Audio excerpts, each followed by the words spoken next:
மட்டும் இல்லைன்னா நான் இருந்திருப்பேனான்னு எனக்கு தெரியல.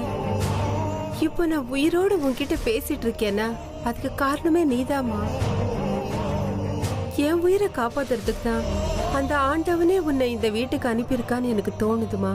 அம்மா, கொஞ்ச நேரம் பேசாம அமைதியா இருங்க, சீக்கிரமாவே குணமாயிடும். அமிர்தா, எனக்கு ரொம்ப தூக்கமா வருதுமா. வேண்டாமா, இன்னைக்கு ராத்திரி முழுக்க நீங்க தூங்க கூடாதுமா. இல்ல அமிர்தா, என்னால தூக்கத்தை கண்ட்ரோல் பண்ணவே முடியல. நான் படுத்துக்கிறேனே. அப்படிலாம் சொல்லாதீங்க. சரி, நீங்க தூங்க மாட்டேன்னு சொன்னா நான் உங்களுக்கு ஒரு கதை சொல்றேன். கதையா? உனக்கு கதையெல்லாம் தெரியுமா அமிர்தா? சரி சொல்லு.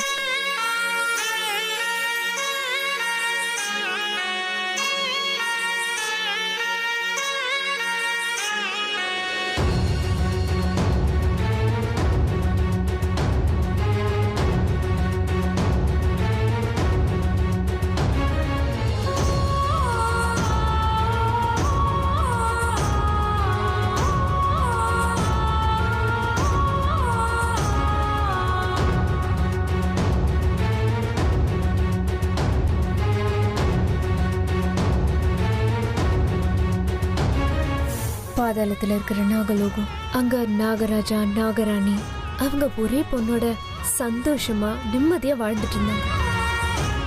நாகலோகத்துக்கு மகுடமா இருக்கிற நாகமணிய ஒவ்வொரு அமாவாசை அன்னைக்கும் சிவன் சந்நிதியில வச்சு பூஜை பண்றது ஒரு வழக்கமா இருந்தது. அப்படி இருக்கும்போது ஒரு நாள் நாகமணிய சிவலிங்கத்துக்கு மேல வச்சு பூஜை பண்ணும்போது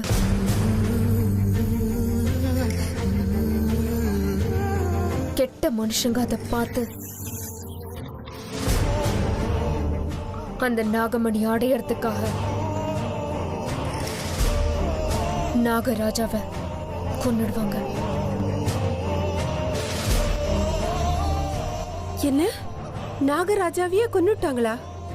ஆமா, அவரை கொலை பண்ணி அந்த கெட்டவங்க நாகமணி அங்கிருந்து எடுத்துட்டு போயிட்டாங்க.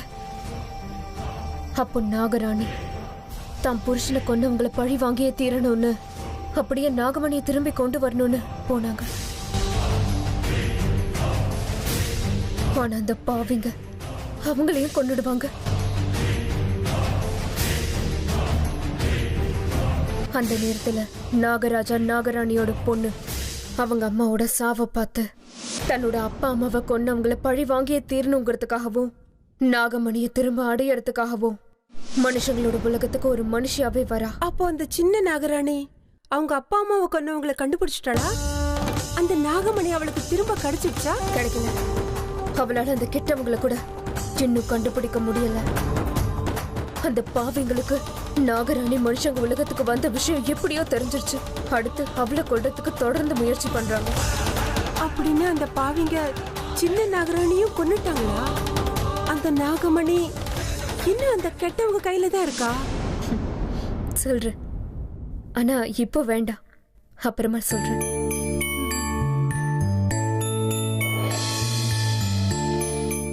பொழுது விடிஞ்சிருச்சு. இப்போ நீங்க கொஞ்ச நேரம் தூங்க.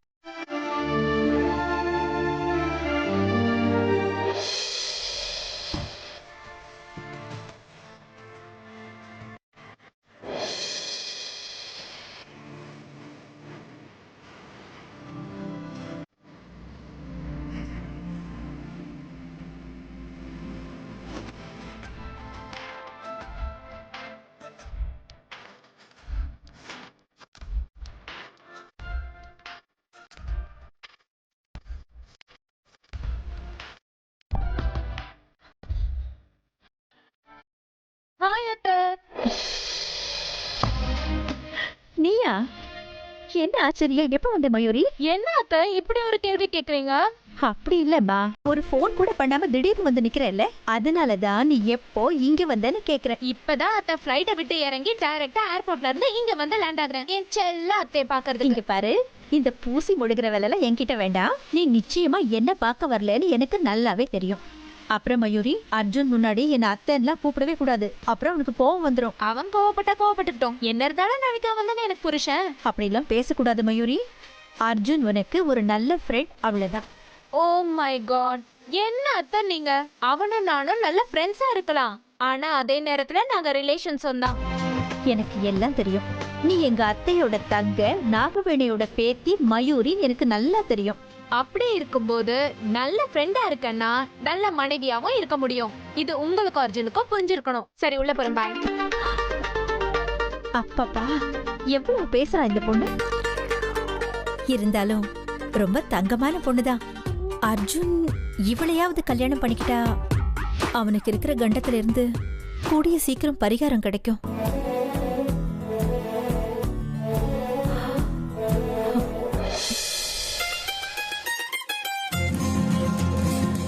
ஹாய், எல்லாரும் எப்படி இருக்கீங்க?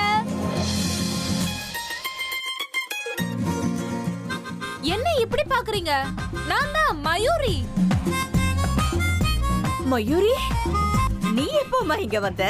பாட்டிமா, நான் இப்பதான் வந்தேன். என்னம்மா இது, சொல்லாம கொள்ளாம நீ பாட்டு கிளம்பி வந்துட்ட? ஏன் வீட்டுக்கு நான் வரதுக்கு பெர்மிஷன் கேட்டு தான் வரணுமா? ஹாய் சின்னத்தை, எப்படி இருக்கீங்க? ஹாய், நான் ரொம்ப நல்லா இருக்கேன். நீ என்ன இப்படி துரும்பா இழைச்சி போயிட்ட? ஐயோ, அது ஏன் அத்தை கேக்குறீங்க? இந்த அர்ஜுனை பத்தி யோசிச்சு யோசிச்சு இப்படி இழைச்சு போயிட்டேன். ஏ மயூரி, ஆஸ்திரேலியால இருந்து எப்போ இந்தியாக்கு வந்த? ஆமா, எப்ப திரும்பி போக போற? என்ன சித்ரா சிஸ்டர் இப்படி கேக்குறீங்க? நான் அர்ஜுனுக்காக எல்லாத்தையும் தூக்கி எறிஞ்சிட்டு வந்திருக்கேன். திரும்பவும் ஆஸ்திரேலியா போறதா இருந்தா அது அர்ஜுன் கூட தான். அர்ஜுன் கூடவா? அது எப்படி முடியும்? ஏன் பாட்டிமா முடியாது? நான் அர்ஜுனை கல்யாணம் பண்ணிக்கிட்டா நீங்க எல்லாரும் சேர்ந்து என்னையும் அர்ஜுனையும் ஆஸ்திரேலியாக்கு தான் ஹனிமூன் அனுப்புவீங்க. சின்னத்த, எல்லாருக்கும் காஃபி கொடுக்க போறீங்களா? இன்னைக்கு நானே எல்லாருக்கும் காஃபி கொடுக்கறேன். கொடுங்க. என்ன இந்த பொண்ணு என்னென்னமோ பேசிட்டு போறா? அந்த காலத்துல பொம்பளை பிள்ளைங்க இப்படி எல்லாம் பேசவே மாட்டாங்க. ஆனா இந்த காலத்து பொண்ணுங்களை பாரு, பெரியவங்க முன்னாடி எப்படி பேசணும், எப்படி நடந்துக்கணும் எதுவுமே தெரிய மாட்டேங்குது. காலம் ரொம்ப மாறி போச்சு.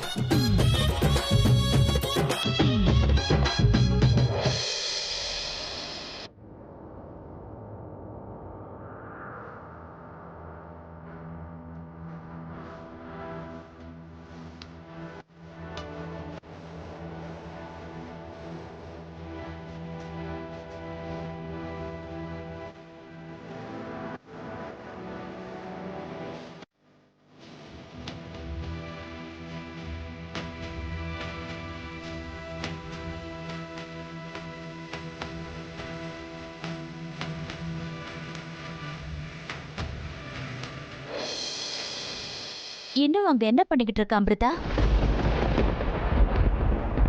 உடனே அங்கிருந்து கிளம்பு. நீ அவங்க பாசத்துல சிக்கிக்கிட்டு உன்னோட லட்சியத்தை மறந்துகிட்டு இருக்க. உன்னோட அப்பா அம்மாவை கொன்னவங்கள பழி வாங்கறதுக்காக தான் நீ மனுஷங்க உலகத்துக்கு போயிருக்க.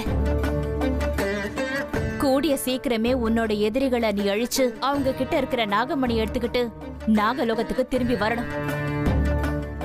உங்க அம்மாவுக்கு மறுபடியும் உயிர் கொடுக்கணும். சீக்கிரமா வா அமிர்தா, சீக்கிரமா வா. வரேன் சித்தி. என்னோட எதிரிகளை கொன்னுட்டு நாகமணி அவங்க கிட்ட இருந்து பறிச்சுட்டு கூடிய சீக்கிரம் அவங்க கிட்ட வரேன். என்னோட லட்சியத்தை நான் மறந்ததுக்கு என்ன மன்னிச்சிருங்க. சீக்கிரம் உன் எதிரிகளை தேடு, அவங்கள கொன்னுட்டு திரும்ப வா. நான் இங்க உனக்காக காத்துக்கிட்டு இருக்கேன் அமிர்தா. வா, சீக்கிரம் வா அமிர்தா. சித்தி, நான் கிளம்பிட்டேன்.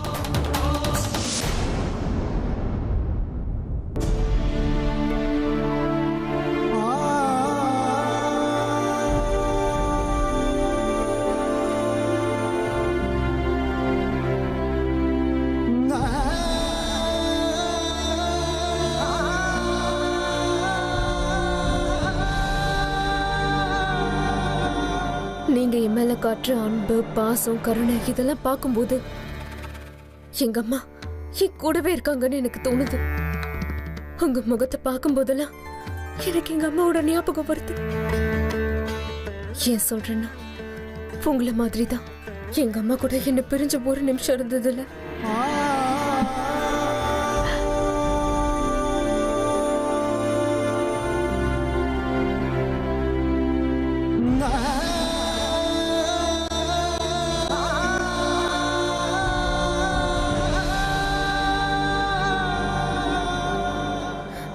என்னையே நான் மறக்கிற அளவுக்கு நீங்க காட்டுற அன்பு என் மனசு பூரா நிறைஞ்சு போயிடுச்சு. என் லட்சியம் குறிக்கோள் எல்லாத்தையும் மறந்து உங்க கூடவே உங்க பொண்ணாவே ஏன் இருந்துடக்கூடாதுன்னு எனக்கு தோணுது. ஆனா அது இந்த ஜென்மத்துல நடக்காது. ஏன் சொல்றேன்னா, நான் உங்கள மாதிரி ஒரு மனுஷி இல்ல.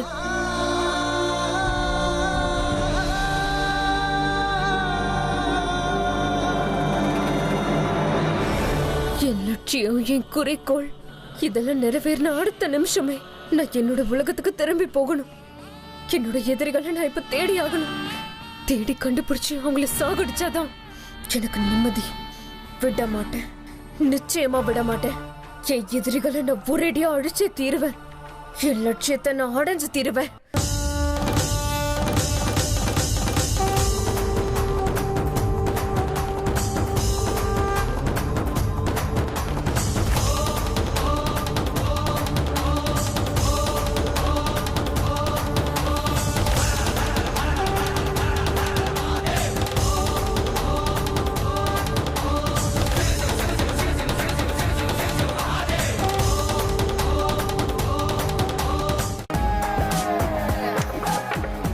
Come in.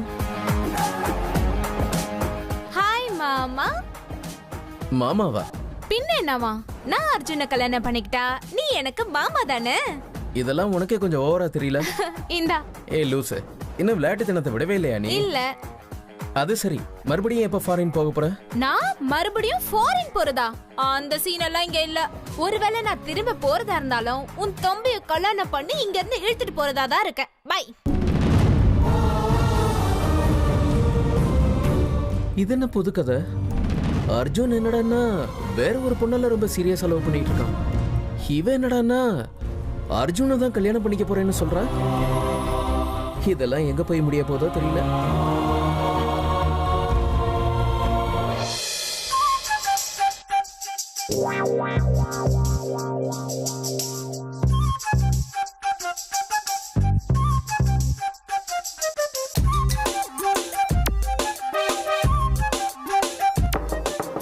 ஓ சார் நல்லா தூங்குறாரு. இன்னும் விடியல இவருக்கு.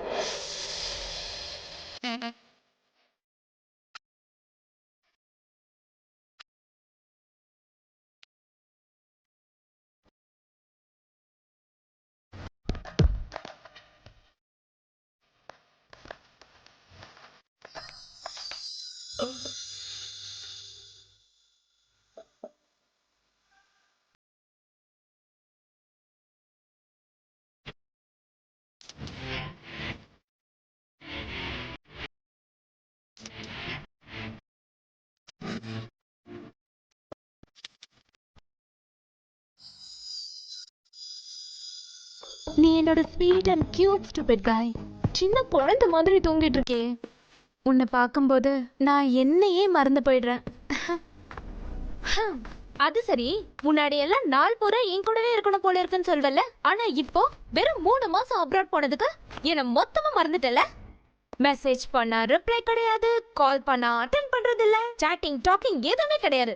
ஏன்டா என்னை இப்படி படுத்துற?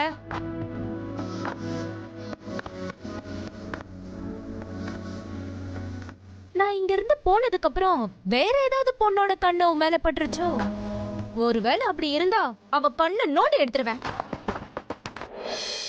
நீ எனக்கு சொந்தம். நீ என்கிட்ட வந்து சேர்ந்தே ஆகணும். இந்த தடவை நான் எங்க போறதா இருந்தாலும் உன் கையால 3 முடிச்சு போட்டுக்கிட்டு உன்னையும் என் கூட கூட்டிட்டு தான் போவேன். இதுக்கு மேல நீ என்கிட்ட இருந்து தப்பிச்சு போறதுக்கு வாய்ப்பே கிடையாது. தப்பிச்சு போறதுக்கு நான் விட மாட்டேன். இல்லைங்க அமிர்தா, உங்களை விட்டு நான் எங்கேயும் போக மாட்டேன். நீங்க எங்கெல்லாம் போறீங்களோ அங்கெல்லாம் நானும் உங்க பின்னாடியே வருவேன். என் உயிரே நீங்க தாங்க. உயிர் இல்லாம இந்த உடல் மட்டும் இருந்து என்ன பிரயோஜனம்? நீங்க எனக்கு வேணும் அமிர்தா.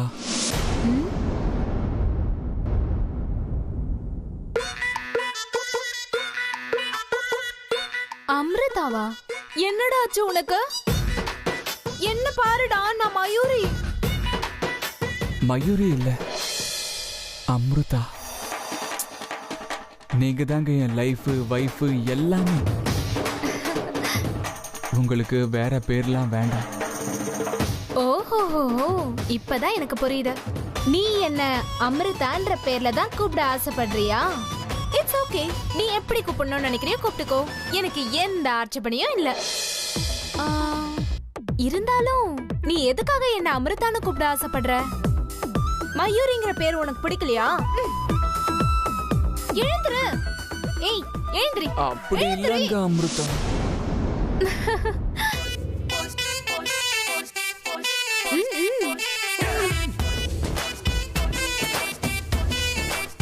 நீயா? நீ எப்ப இங்க வந்த? யார் உன்னை கூப்பிட்டாங்க? சொல்லாம கொல்லாம வந்து நிக்கிற? அம்மா, பாட்டி. அவங்க எல்லாரையும் நான் ஏற்கனவே மீட் பண்ணிட்டேன். அம்மா, நீ எப்ப வந்த? நீ தூக்கத்துல உளறிட்டு இருந்த பாரு அப்ப. எனக்கு உன்னை ரொம்ப பிடிக்கும், உன்னை விட்டு எங்கேயும் போக மாட்டேன்னு சொன்னல, அப்பவே வந்துட்டேன். என்னடா கொழுப்பா உனக்கு? ஏன், நான் என்ன பண்ணேன்? 3 மாசமா ஒரு ஃபோன் பண்ணல, அட்லீஸ்ட் ஒரு மெசேஜ் கூட பண்ண தோணல. ஏண்டா நான் ஃபோன் பண்ண நீ ஏன் அட்டெண்ட் பண்ணல? கொஞ்சம் பிஸியா இருந்தேன், அதான். சரி, அதை விட. ஆமா, சின்ன வயசுல இருந்து என்ன மயூரின் தானே நீ கூப்பிடுவ, எதுக்காக இப்ப என்ன அமிர்தான் கூப்பிடுற? என்ன சமாச்சாரம்?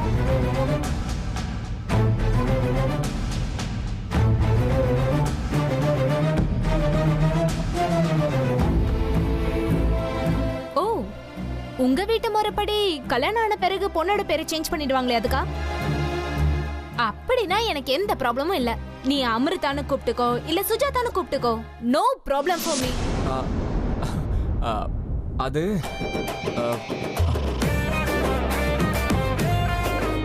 ஐயோ, மணி 8 ஆயிடுச்சு. இரு, நான் சீக்கிரமா குளிச்சுட்டு வந்துடுறேன். ஏய் அர்ஜுன், என்ன வெச்சு விடவா? அதெல்லாம் ஒன்றும் தேவையில்ல.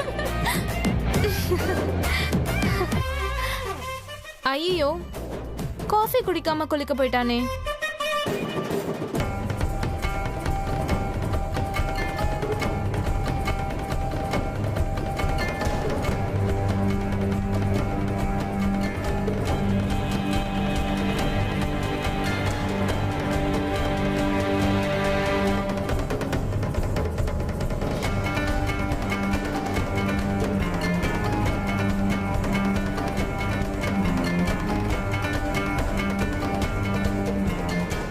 ஒரு வேலை பண்ணலாம், நீங்க அந்த பக்கம் போங்க.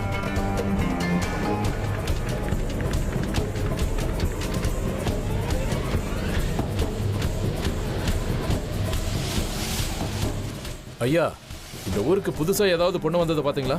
தெரியாதுப்பா. இப்பவும் தெரியாதா? தெரியாது. இப்போ இப்ப தெரியும். சரி, இப்ப சொல்லு, அந்த பொண்ணு எங்க இருக்கா? அவ வந்து கிட்டத்தட்ட 1 மாசம் ஆச்சு. அவ மூஞ்சியை பார்த்தே கண்டுபிடிச்சிடலாம் அவ எங்க ஊர் கிடையாதுன்னு. பாக்க அவ எப்படி இருப்பா? அவ கண்ணு மூக்கெல்லாம் எப்படி இருக்கும்? அவ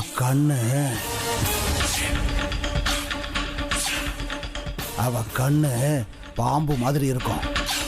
என்னது? அவ கண்ணு பாம்பு மாதிரி இருக்குமா? பாம்பு மாதிரினா பாம்பு மாதிரி இல்ல, அவ கண்ணு கத்தி மாதிரி. அவ மூக்கு நல்ல கூர்மையா இருக்கும். அந்த மாதிரி ஒரு மூக்கு இந்த ஊர்ல எந்த பொண்ணுக்கும் கிடையாது. அவ நடக்கிறதும் அப்படித்தான், நல்லா பாம்பு மாதிரி சரசர சரசரன்னு ஓடிடுவா. நீ எங்க பார்த்த அவளை? எங்கன்னு கேட்டா, அன்னைக்கு ஒரு நாள் கோவில்ல பார்த்தேன் அவளை. அவ பின்னாடியே போய் உன் பேர் என்னம்மான்னு கேட்டேன். அந்த கேள்விக்கே பாம்பு மாதிரி சீறி வந்துட்டான். எனக்கு பயம் வந்துருச்சு, ஓடியே போயிட்டேன். அப்படின்னா சரி, அந்த பொண்ணு இந்த ஊர்ல எந்த வீட்டுல இருக்கான்னு காட்டு, உனக்கு நான் 5000 ரூபாய் தரேன். 5000? கண்டிப்பா கொடுப்பீங்களா? நிச்சயமா கொடுக்குறோம். அப்பன்னா வாங்க.